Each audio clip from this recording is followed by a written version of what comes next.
Hello friends, नमस्ते। Welcome back to my channel. आप सबका मैं स्वागत करती हूँ अपनी नई कहानी के साथ। आई होप आपको ये कहानी बहुत अच्छी लगेगी। तो बात उन दिनों की है जिन दिनों रूपा अपने घर में बहुत ज़्यादा बिजी है, क्योंकि आज उसके लड़के की शादी हो रही है, तिलक चढ़ रहा है। तो उसके घर में बहुत सारे मेहमान आए हैं और वो अकेली औरत काम करने वाली अकेली है। कोई कुछ मांग रहा है तो कोई कुछ मांग रहा है, कोई कड़ाहा मांग रहा है तो कोई झाड़ू मांग रहा है, तो कोई आटा कहाँ रखा है, सब्जी कहाँ रखी, मतलब बहुत सारा। शादी वाले घर में वो बहुत ज़्यादा बिजी रहती है। और उसके घर के आंगन में कड़ाहा चढ़ा है जिसमें तरह तरह के व्यंजन बन रहे हैं। इतने में वो अंदर से जब बाहर आती है और वहीं आंगन पे गांव मोहल्ले की औरतें लोकगीत अपना गा रही हैं और देखते हैं कि बूढ़ी काकी वहीं पे बैठी हैं। तो उसको बहुत तेज गुस्सा आती है और अपने गांव की मोहल्ले की औरतों के सामने वो बोलने लगती हैं कि अभी न कोई बाराती खाया है, न कोई घराती, न मेहमान, और आपके पेट में इतनी आग लगी है जो आप इस तरह आके अपमान कर रही हैं अपना, हमारा क्या होगा, ऐसा वैसे बहुत उसको कठोर शब्द बोलती हैं और काकी को घसीटते हुए उनकी कोठरी में ले जाके बंद कर देती है। इधर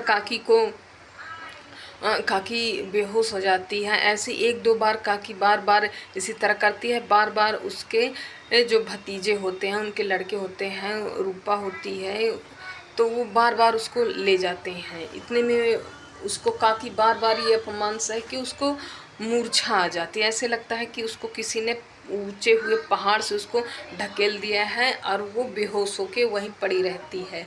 जब उसको होश आता है तो शाम हो गई है, तो वो सोचती रहती है कि सारे लोग खा पी चुके होंगे, किसी ने बस मुझे ही नहीं पूछा, सब खा चुके होंगे, सारा खाना ख़त्म हुआ होगा, और ऐसा बहुत सारा सोचती है। इतने में देखती है कि उसकी जो पोती होती है वो आती है और अपने वो दो पूड़ियाँ छुपाए रहती है कि काकी को देने के लिए। काकी इतने में वो देखती है कि काकी मैं तेरे लिए दो पूड़ियाँ लाई हूँ। काकी झट से ऐसे लेती है जैसे वो 4-5 दिनों की भूखी हो। काकी जब पूड़ियाँ लेके खा लेती है तो पोती से बोलती है कि मुझे वहाँ ले चल जहाँ सब लोगों ने खा के, जहाँ सबकी जूठी पत्तलें हैं।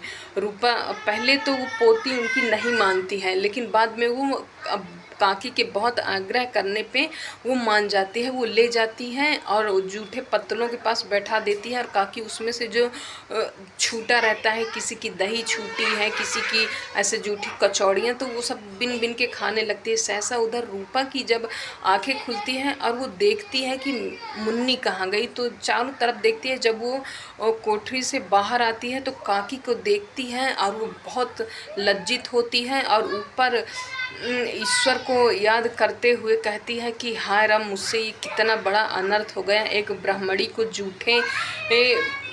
मतलब जूठा खाना खाना पड़ रहा है, जिनकी वजह से आज मैं रानी बनी बैठी हूँ, जिनके पैसों से, जिनके घर में मैं राज कर रही हूँ, आज उसी ब्राह्मणी को मैं मेरी वजह से ये जूठे पत्तलों पे ऐसे खाना खा रही। ईश्वर मुझे क्षमा करे। बहुत फिर वो ईश्वर से क्षमा मांगती है और कोठरे पे भंडार घर पे जाती है, जहाँ पे उसमें वो पूरा एक थाल सजा के लाती है, पूड़ी कचौड़ी खीर, मतलब जो जो बना रहता है, और वो काकी के पास आती है और काकी को खाना देती है और वो बोलती है अम्मा मुझसे ये लो, मुझसे बहुत बड़ी गलती हुई, मुझे अपनी गलतियों पर बहुत पछतावा है और ये लो खाना खा लो। काकी कुछ जैसे एक छोटा बच्चा होता है, मार खाने के बाद कोई उसको मिठाई